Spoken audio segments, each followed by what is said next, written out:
Gereja Kristen Maranatha hadir di berbagai negara di setiap benua di planet ini. Gereja-gereja di negara-negara di 3 benua Amerika, Eropa, Afrika, Asia, dan Oseania yang dihubungkan oleh doktrin yang sama, oleh bimbingan Roh Kudus Allah, dan dipersatukan oleh firman yang hidup.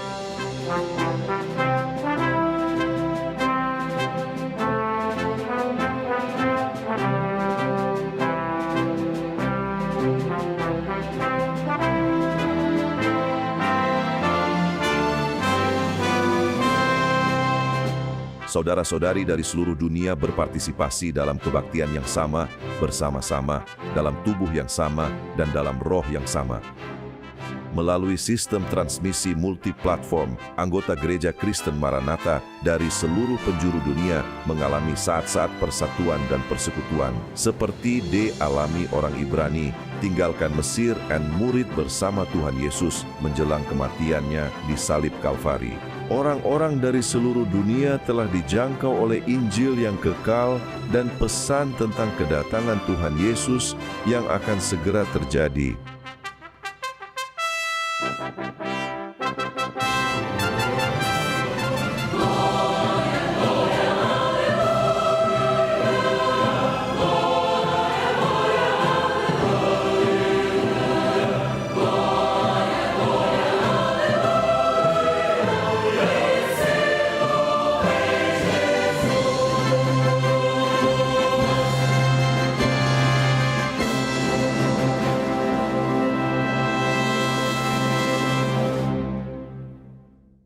Saudara dan saudari, teman-teman, para tamu, atas nama Presbiterial Espírito Santense dari Gereja Kristen Maranatha, salam sejahtera kepada kalian dari Yesus, kepada para peserta acara ini yang hadir di sini di Amfiteater dari Vitoria, dan juga mereka yang menyaksikan kita di berbagai saluran di seluruh Brasil, di semua benua. Secara khusus saya ingin menyapa semua otoritas sipil dan militer dan otoritas asing yang ada di sini bersama kita, federal, negara bagian dan kota, yang diwakili oleh yang di-Pertua Negeri yang amat mulia. Kepada Yang Mulia Gubernur Espírito Santo hadir dengan sangat menghormati bersama kami. Saya juga menyapa Anda yang menonton kami di saluran YouTube kami, stasiun radio dan TV yang mengudara secara gratis, siaran nasional, serta platform radio dan TV streaming lainnya untuk Brasil dan banyak negara lain yang menjadi tuan rumah acara ini. Kami merasa sangat terhormat dengan kehadiran Anda di sini. Bantuan Anda yang berada di rumah, yang berada di tempat lain, menerima siaran ini di semua benua. Dan acara ini disiarkan dalam beberapa bahasa dengan terjemahan simultan dan bahasa yang tak terhitung jumlahnya melalui sarana komunikasi modern.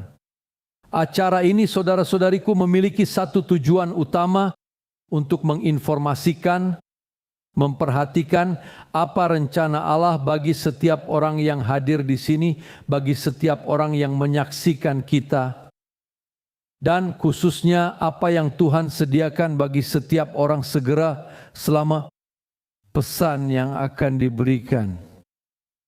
Dan pesan ini melampaui batasan-batasan sosial, politik, dan tanpa memandang agama, ditujukan kepada semua kalangan masyarakat dan dari segala persuasi politik atau agama atau keyakinan agama apapun.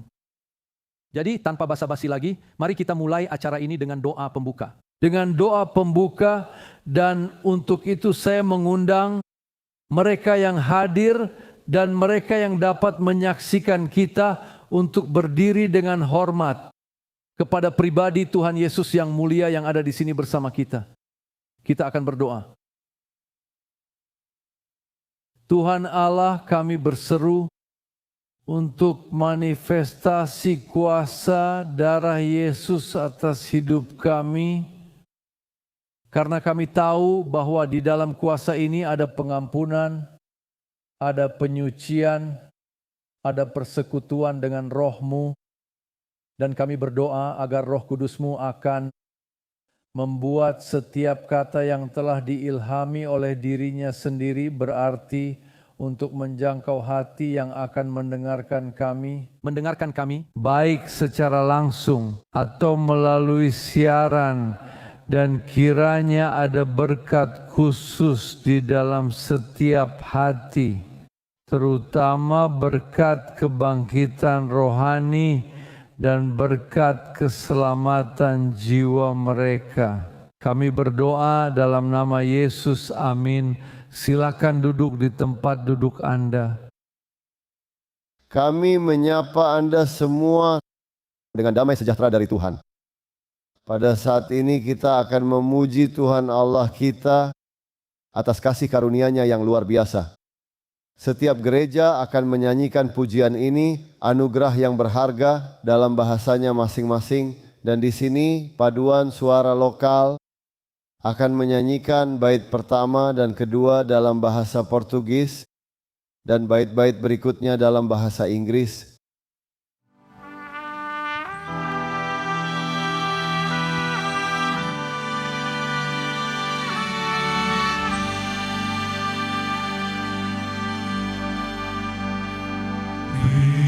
Que um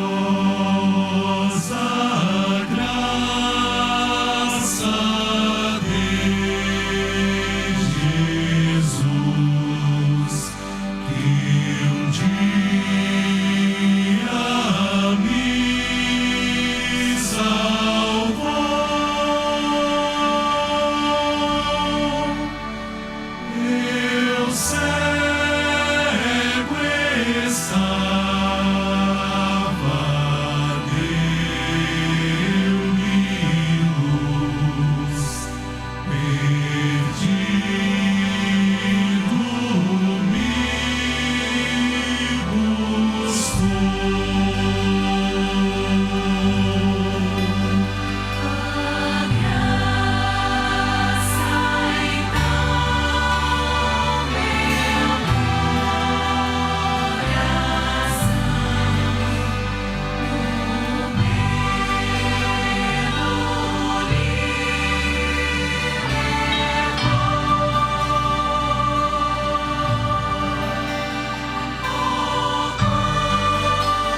kasih karuniamu yang tak terbatas, bahwa kasih karunia yang berharga, bahwa suatu hari mencapai kita tanpa jasa kita sendiri, syukur kepada Tuhan. Tetapi karena kasih-Mu yang besar, Engkau telah menyelamatkan kami dan memberi kami jaminan kehidupan kekal bersama Tuhan Yesus. Kami memuliakan Engkau dalam nama Yesus. Sekarang kami akan memuji Tuhan dengan nyanyian pujian Tuhan Allahku. Ketika saya kagum, setiap gereja akan kembali akan menyanyikan pujian ini dalam bahasanya sendiri. Paduan suara kita di sini akan menyanyikan bait pertama dan ketiga dalam bahasa Portugis, tetapi bait kedua bagian berikutnya dalam bahasa Rusia.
Syukur kepada Tuhan, terpujilah Tuhan. Mari kita memuji Allah dengan nyanyian pujian. Jadilah pujian. Anda perhatikan bahwa kata-kata pertama dari pujian ini mengundang kita untuk menyembah Tuhan. Untuk apa Dia? Kesempurnaan mutlak dalam kekudusan dan kuasa.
Kemuliaan bagi Tuhan Yesus. Kemuliaan bagi Tuhan Yesus. Aku menyapa kalian semua.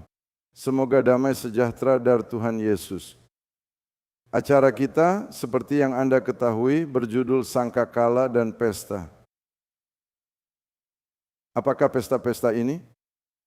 Hari raya yang dirayakan oleh umat Israel dalam perjanjian lama dengan bimbingan Tuhan secara khusus Paskah, buah sulung, dan Pentakosta, dan akhirnya Hari Raya Sangkakala. Hari Raya Sangkakala. Kita lihat di sini dalam lukisan ini, sesuatu TTG Paskah, YG membahas keberangkatan Israel dari Mesir dan pengorbanan anak domba yang menandai hari raya itu. Kita akan melihat tentang buah sulung. Itu memberitahu kita tentang panen jelai untuk orang Yahudi dan hasil pertama dari bumi. Dan Pentakosta berbicara kepada orang-orang Yahudi tentang panen dari gandum dan 2 roti yang dibuat dengan ragi, yang dibuat dari tepung hasil panen baru itu. Dan untuk orang-orang Yahudi, Pentakosta juga merayakan hukum Musa yang diterima di Gunung Sinai. Bagus sekali. Penting untuk dicatat bahwa perayaan itu bersifat nubuatan.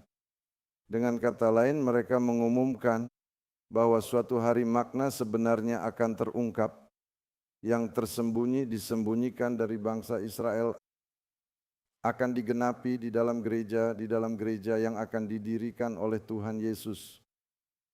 Oleh karena itu, perayaan-perayaan itu merujuk pada masa gereja. Apa yang akan Allah lakukan Dengan inkarnasi putranya, Yesus, inkarnasi untuk menggenapi rencana Allah untuk keselamatan umat manusia. Bagaimana dengan sangkakala? Sangkakala ditiup dalam berbagai kesempatan dalam kehidupan orang Yahudi. Namun peniupan sangkakala yang merupakan shofar menjadi ciri khas dari salah satu festival terakhir yang jatuh pada akhir tahun Yahudi. Shofar, trompet yang terbuat dari tanduk domba jantan. Kemudian ditiup berulang kali, mengumumkan datangnya tahun baru. Selain itu, peniupan shofar mengundang orang-orang Israel untuk bertobat dan mempersiapkan diri untuk hari raya besar yang terakhir. Sekarang mari kita lihat hari raya yang pertama. Seperti yang telah kita katakan, pesta utama yang mendahului sangkakala dan yang sangat menarik bagi kita semua hari ini adalah yang telah disebutkan Paskah, buah sulung, dan Pentakosta. Perayaan-perayaan ini memiliki makna khusus yang kami ulangi seharusnya dalam kehidupan Tuhan Yesus dan dalam kehidupan gerejanya. Gereja yang mana? Gereja yang akan terdiri dari semua orang yang percaya pada kuasa kematiannya di kayu salib untuk mendapatkan pengampunan dosa dan menerima berkat kehidupan kekal. Gereja yang mengakui seperti para rasul, hanya ada satu Allah dan satu pengantara di antaranya, manusia Yesus Kristus. Signifikansi kenabian dari ketiga hari raya telah diprogramkan oleh Allah untuk dinyatakan pada masa perjanjian yang baru atau perjanjian baru yang akan dirayakan oleh Allah bersama umat manusia, perjanjian Yesus dengan gerejanya. Mari kita lihat perayaan pertama ini, Hari Raya Paskah. Pada hari Paskah, Israel merayakan keluar dari Mesir ketika mereka diperintahkan untuk mengorbankan anak domba. sehingga anak sulung mereka akan dilepaskan dari kematian dan dapat meninggalkan perbudakan di Mesir. Sekarang saya ingin fokus pada hal yang luar biasa. 1480 tahun setelah meninggalkan Mesir, tepat pada hari, ketika semua keluarga Israel mengorbankan seekor anak domba untuk merayakan Paskah, pada hari itu Tuhan Yesus mati di kayu salib sebagai anak domba Allah yang menghapus dosa dunia. Tetapi yang terpenting adalah bahwa ia mati. Sehingga saya, Anda yang mendengar saya, dapat memperoleh pengampunan atas dosa-dosamu hari ini. Dan diperdamaikan dengan Allah. Dan menjalani kehidupan yang menang atas dosa, atas ilusi dunia ini, dan akhirnya atas kematian kekal. Dia mati di kayu salib sehingga sekarang dengarkan saya, dapat hidup dalam persekutuan dengan Tuhan dan pergi untuk menikmati hidup kekal hari ini, menjaga tempat Anda dalam kebahagiaan yang abadi. Kita memahami Rasul Paulus dengan cara ini ketika ia berbicara tentang pesta ini. Ia menulis dalam surat pertamanya kepada jemaat di Korintus, Kristus Paskah kita telah dikorbankan untuk kita. Baiklah, kemudian disusul dengan Hari Raya Buah Sulung, ada di Israel. Hari Raya yang dirayakan sehari setelah hari Sabat Paskah, dengan kata lain hari Minggu, itu adalah Hari Raya Buah Sulung. Pada hari itu sebuah bungkusan berisi hasil pertama dari panen jelai dipindahkan oleh imam ke hadapan Tuhan Allah, menunjukkan kehidupan, menunjukkan bahwa berkas yang telah dipetik dari tanah telah hidup kembali. Dan itu bukan kebetulan bahwa pada hari yang sama dengan hari raya ini dirayakan, Tuhan Yesus ditarik keluar dari kubur. Dengan kata lain, dia diambil dari kematian, dibangkitkan selamanya. Terpujilah namanya. Karena itulah Tuhan Yesus disebut di dalam Alkitab, buah sulung dari mereka yang tidur. Dengan kata lain, buah sulung dari kebangkitan. Dengan kata lain, Yesus adalah orang pertama yang dibangkitkan untuk hidup selamanya. Dan apa manfaat kebangkitannya bagi kita? Kebangkitan Tuhan Yesus adalah jaminan bahwa semua orang yang telah mati dengan iman kepada Kristus juga akan dibangkitkan suatu hari nanti. Seperti yang dikatakan oleh Rasul Paulus, aku tidak mau saudara-saudara bahwa kamu menjadi bodoh tentang mereka yang telah tertidur, yaitu mereka yang telah meninggal. Supaya kamu jangan berduka cita seperti mereka yang tidak mempunyai pengharapan. Jika Yesus telah mati dan dibangkitkan, kita percaya. Demikian juga mereka tidur di Yesus. Allah akan membangkitkan mereka. Amin. Oleh karena itu, ia telah bangkit. Sehingga Anda dapat berharap hari ini, suatu hari nanti dibangkitkan. Atau menerima tubuh yang dimuliakan dan tidak dapat dihancurkan untuk hidup dalam kekekalan bersama Tuhan. Mari kita lanjutkan. Hari Raya Buah Sulung mengikuti Hari Raya Pentakosta. Nama Hari Raya ini dalam bahasa Ibrani adalah Shavuot, yang berarti minggu. Itu karena Hari Raya ini dirayakan tepat 7 minggu setelah Buah Sulung. Menurut sejarah, apa yang terjadi pada hari Pentakosta? Buruk bagi orang Yahudi. Pada hari Pentakosta, 7 minggu setelah meninggalkan Mesir, bangsa Israel berdiri di depan Gunung Sinai. Mereka berdiri di hadapan hukum bahwa mereka akan menerima dari Tuhan yang tertulis di atas loh-loh batu. Hukum ini diberikan oleh Tuhan kepada Musa, semua orang ingat. Dan hukum itu adalah dasar dari perjanjian kuno yang dibuat Tuhan dengan orang-orang itu. Ingat kata-kata saya, 1450 tahun lagi, sebuah janji digenapi, sebuah nubuat di mana Tuhan Allah janji buat perjanjian baru. Dan karakteristik dari perjanjian ini adalah sebagai berikut. Allah akan menuliskan hukumnya tidak lagi di atas lolo batu, tetapi di hati para hambanya. Karena alasan inilah pada hari raya, 7 minggu setelah buah sulung, 7 minggu setelah kebangkitan Yesus, Roh Kudus dicurahkan ke atas murid-murid yang ada di Yerusalem. Dan pencurahan Roh Kudus ini menandai permulaan gereja. Itu karena Roh Kudus diutus untuk menuliskan hukum Allah di dalam hati kita. Memberdayakan kita. Kuasa untuk apa?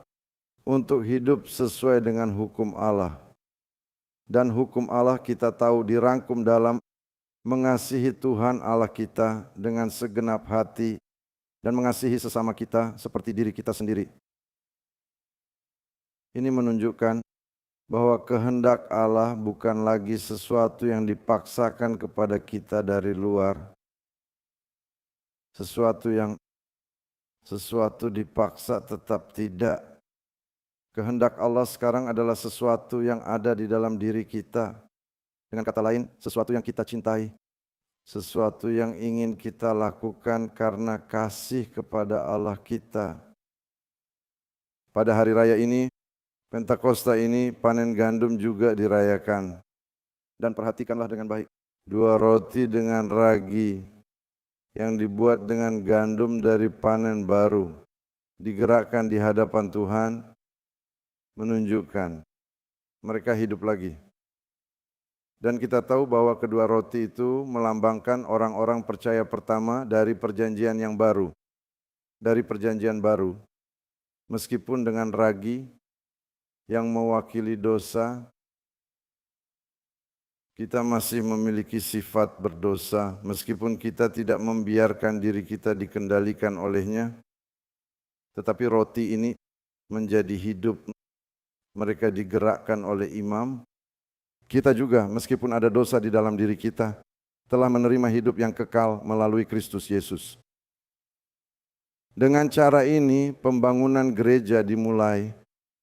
Dan di sepanjang sejarah sejak Pentakosta ketika Roh Kudus dicurahkan untuk pertama kalinya, penuaian jiwa-jiwa terus berlanjut dan terus berlanjut hingga hari ini.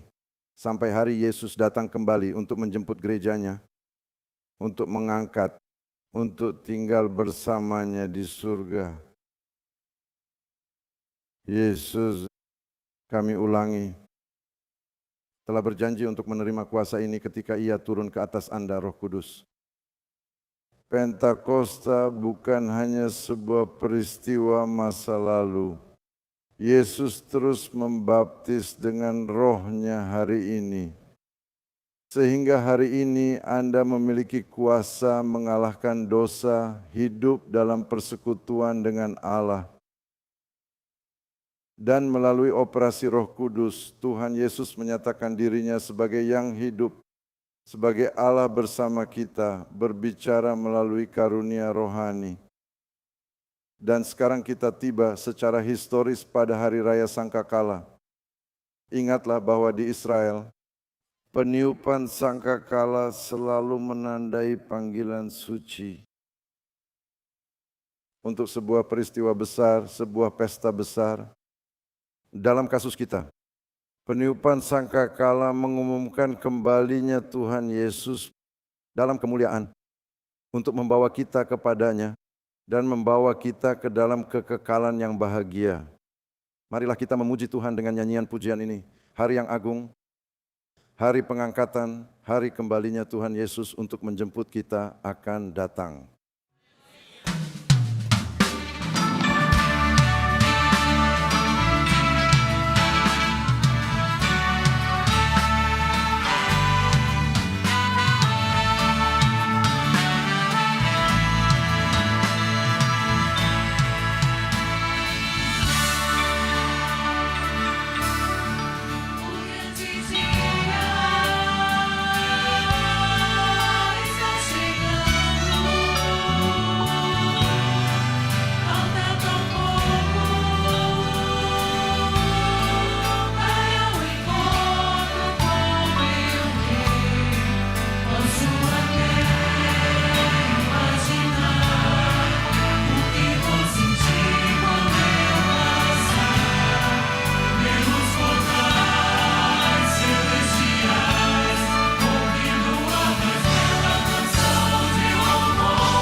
kemuliaan bagi Yesus. Namun saudara-saudara, tentang sangkakala dan hari raya sebelumnya, kita telah membahas beberapa tanda nubuat yang diumumkan oleh Tuhan Yesus dalam Matius pasal 24.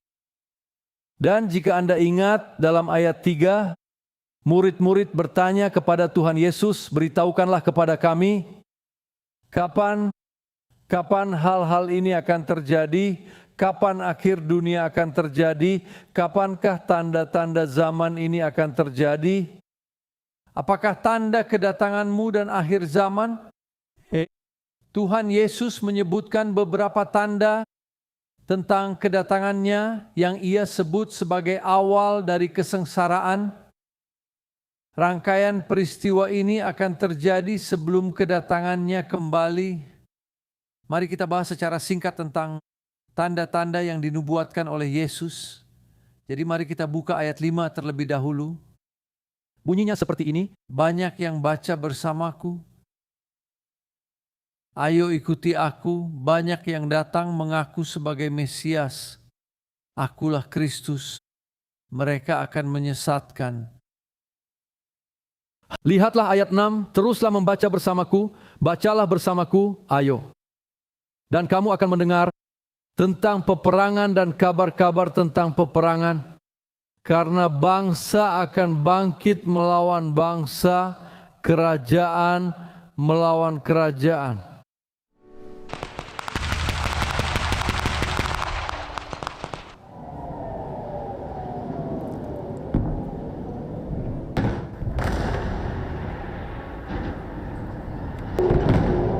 Dan akan ada kelaparan. Itu ada di ayat 7.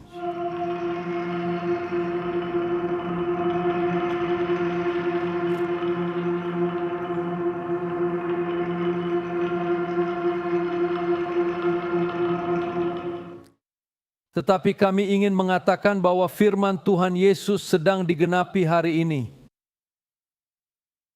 Dan tulah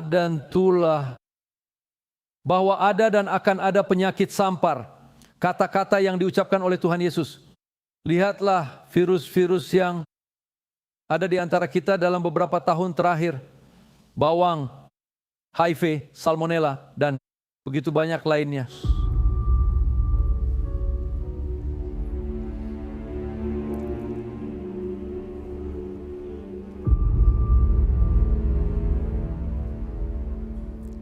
Tuhan Yesus juga mengatakan sesuatu tentang gempa bumi. Bacalah bersama saya. Dan akan ada gempa bumi di berbagai tempat. Perhatikanlah.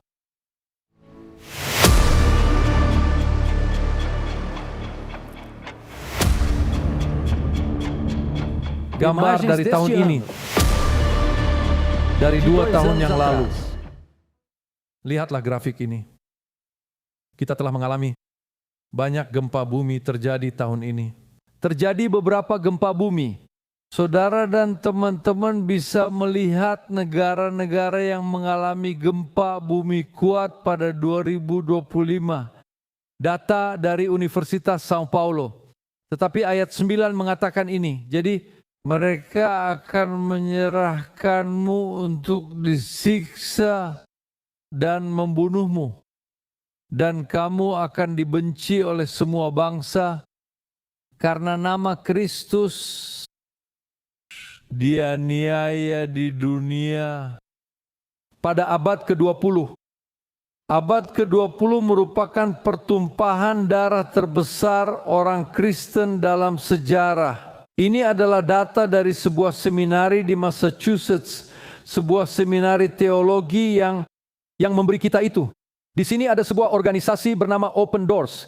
Ini adalah sebuah organisasi yang berbicara tentang penganiayaan terhadap orang-orang Kristen di dunia. Dan kami telah menggunakan materi mereka, menunjukkannya di sini. Lihatlah negara-negara di Timur Tengah, Arab Saudi, dan Yaman. Di sini, di Asia. Lihatlah di Afrika kami memiliki 2 peta Afrika. Kemudian, jika Anda tertarik, Anda dapat mengunjungi situs web organisasi Open Doors. Dan yang terakhir ini, dan lihatlah jumlah korban tewas, Pada waktu itu banyak orang akan menjadi skandal, mereka akan mengkhianati satu sama lain dan saling membenci. Dan banyak nabi palsu akan muncul dan menyesatkan banyak orang. Karena itu waspadalah saudara-saudaraku. Gembala palsu bawa Alkitab sekarang. Alkitab di tangan mereka dan mengatakan bahwa Alkitab perlu diperbarui. Namun mengapa mereka menyatakannya? Demi membela ideologi. Karena dosa semakin banyak, kasih orang banyak, nixty dua characters akan menjadi dingin. Dan itu menyalahgunakan iman bisa berujung pada kemurtadan sebagai tindakan melawan keyakinan yang dinyatakan. Tetapi di tengah-tengah penderitaan, kita bisa berhenti dan memikirkan ini. Firman Tuhan adalah firman penghiburan, penguatan bagi jemaatnya. Dan dia berkata demikian bukan? Dalam Lukas 21:1-28, ketika hal-hal ini, bacalah.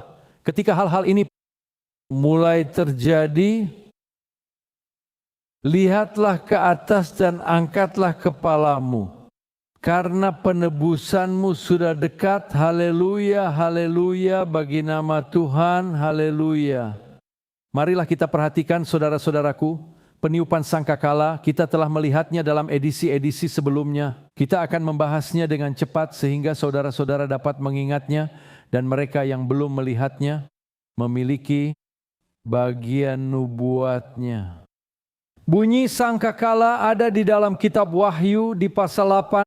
Dan mulai dari ayat 6, sangkakala disebut sebagai tanda-tanda nubuat yang jelas terlihat. Terlihat oleh seluruh dunia, terlihat di alam dan terkenal bagi kita semua.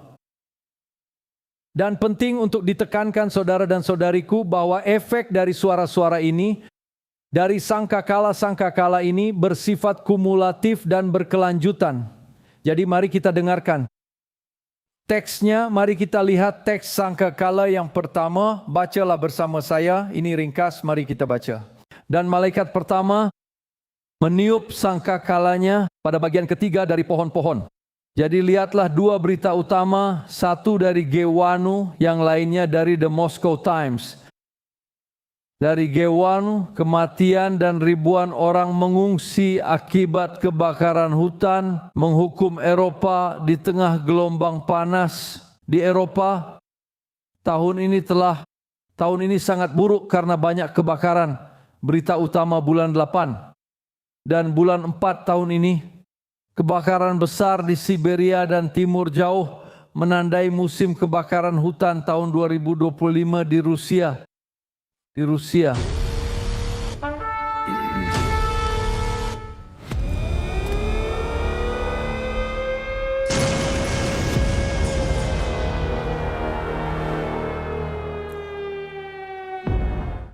Sepertiga dari semua rumput hijau akan terbakar.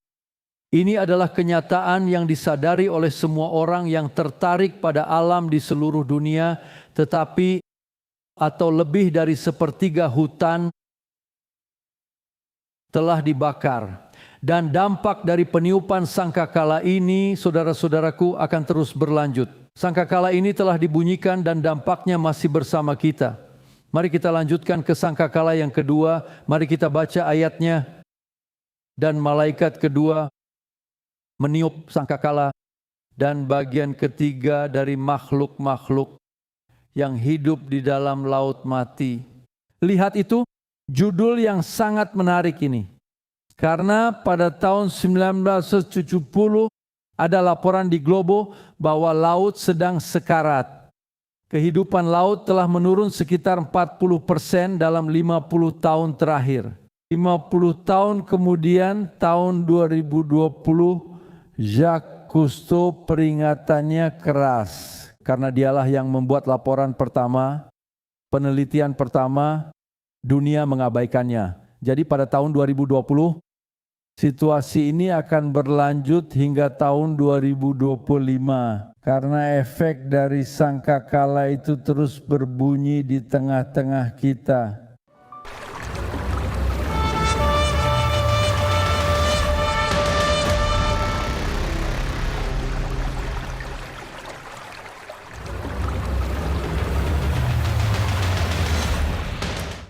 Sekarang kita sampai pada sangkakala ketiga.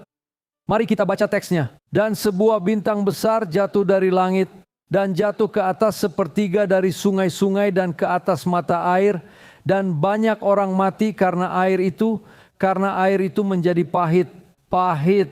2/3 sampah di sungai-sungai dunia ternyata adalah plastik, menurut penelitian baru-baru ini. Lihatlah, sungai itu di Republik Dominika, gambar dari tahun ini. Namun ketiga sangkakala sudah dibunyikan, efeknya terus berlanjut di tengah-tengah kita. Tapi kita menunggu peniupan sangkakala keempat. Itu akan didahului dan akan dirasakan. Akan didahului dengan tanda-tanda, tetapi hanya akan dirasakan oleh gereja yang penuh perhatian. Karena itu akan benar-benar ditiup ketika gereja diangkat. Tuhan Yesus akan menanti kita di awan-awan, dan kita semua akan naik. Semua orang yang percaya kepada Yesus Kristus akan naik untuk bertemu dengan Tuhan Yesus. Rasul Paulus berbicara tentang hal ini. Bacalah sebentar lagi. Jangan terburu-buru buka tutup mata sebelum bunyi nafiri terakhir.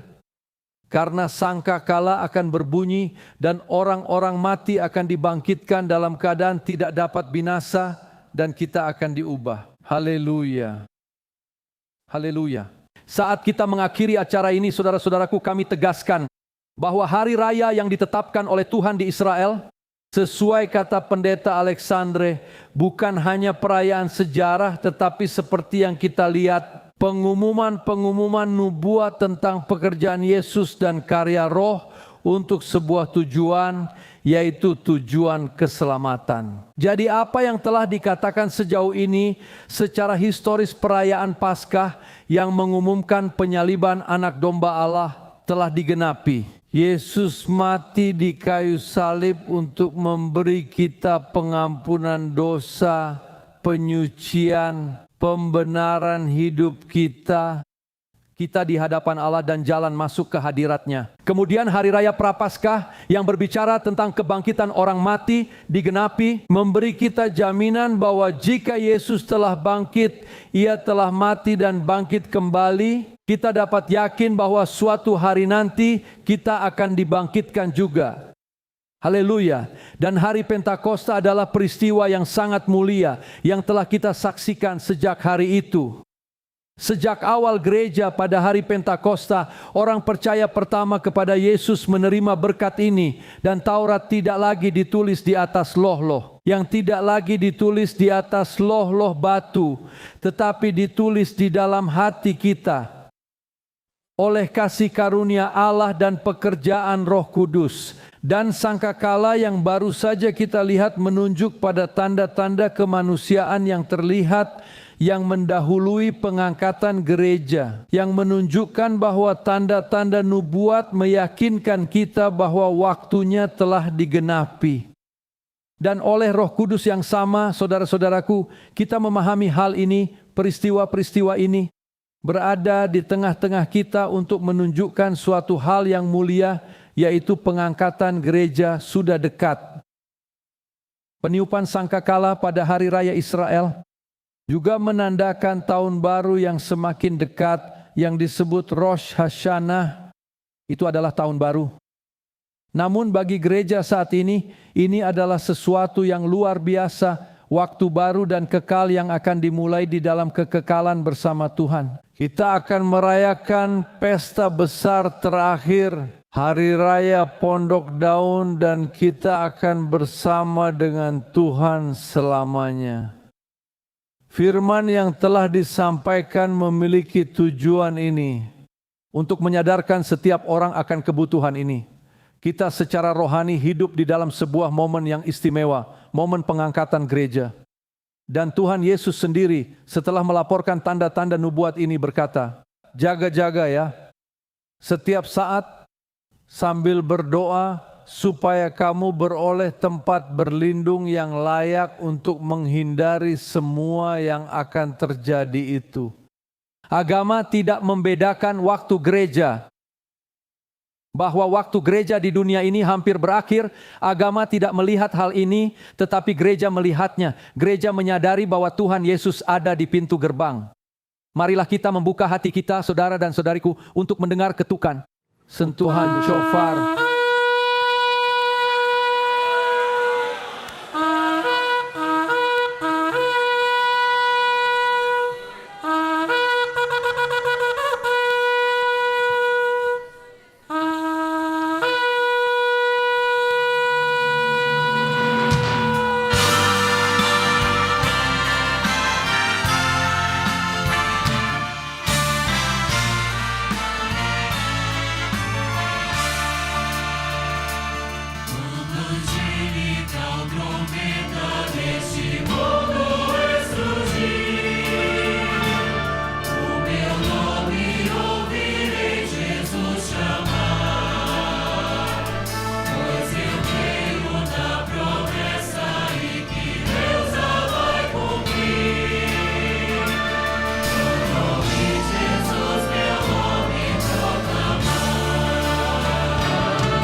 Hadapi semua yang dikatakan.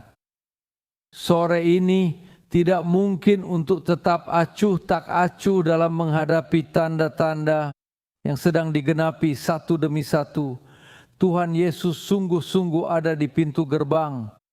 Dan pada saat inilah Roh Kudus berseru dengan suara yang tegas, bangunlah, bangunlah, bangunlah. Hari ini Dia memanggilmu untuk hangatkan rohani, tinggalkan ketidakpedulian, hidupkan kembali api Roh Kudus dalam hatimu. Nyala api Roh Kudus yang mungkin pernah padam. Oleh karena itu, Tuhan memanggil Anda untuk kembali kepada kasih pertama Anda, mengejar kekudusan, mengejar hal-hal rohani, persekutuan dan ketaatan kepada suara Roh. Karena ketika sangkakala ditiup, Anda yang mendengarkan kami, tidak akan ada lagi waktu untuk bertobat, untuk memperbaiki diri, untuk mempersiapkan diri. Maka saat ini adalah waktu tepat, buatlah keputusan Anda segera. Dan bagi Anda yang belum merasakan kehadiran Tuhan Yesus secara langsung, hari ini adalah kesempatan untuk mengubah hidup Anda. Hari ini waktu untuk memutuskan, jangan ditunda nanti. Firman Tuhan sudah menuntun kita. Jadi seperti yang dikatakan Roh Kudus, jika hari ini Anda mendengar suaranya, janganlah mengeraskan hati. Hari ini Roh Kudus sedang berbicara dan janganlah kamu mengeraskan hatimu. Serahkanlah hidup Anda kepada Tuhan hari ini. Dan kiranya Tuhan memberkati Anda semua. Kita akan memuji Tuhan dan Juru Selamat kita Yesus Kristus dengan nyanyian pujian ini.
Kami memberkati Anda Tuhan untuk kesempatan yang kita miliki untuk memberitahu dunia bahwa Yesus hidup.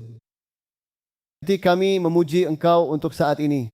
Kehendaki kami umumkan pada bangsa, Yesus akan datang kembali. Dan mungkin bukan tesis tapi kepastian. Yesus akan datang dan untuk itu kami memuliakan nama-Mu. Tetapi secara khusus kami memuliakan Anda. Untuk banyak orang yang diberkati dengan penyelamatan Roh Kudus.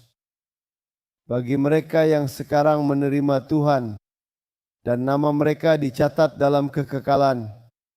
Di dalam nama-Mu yang agung kami katakan, kasih karunia Tuhan Yesus yang ajaib, kasih yang besar dari Allah Bapa kita, dan persekutuan kudus Roh Kudus, tetap atas seluruh gereja Tuhan di atas muka bumi saat ini, dan sampai pada kedatangan Yesus yang mulia.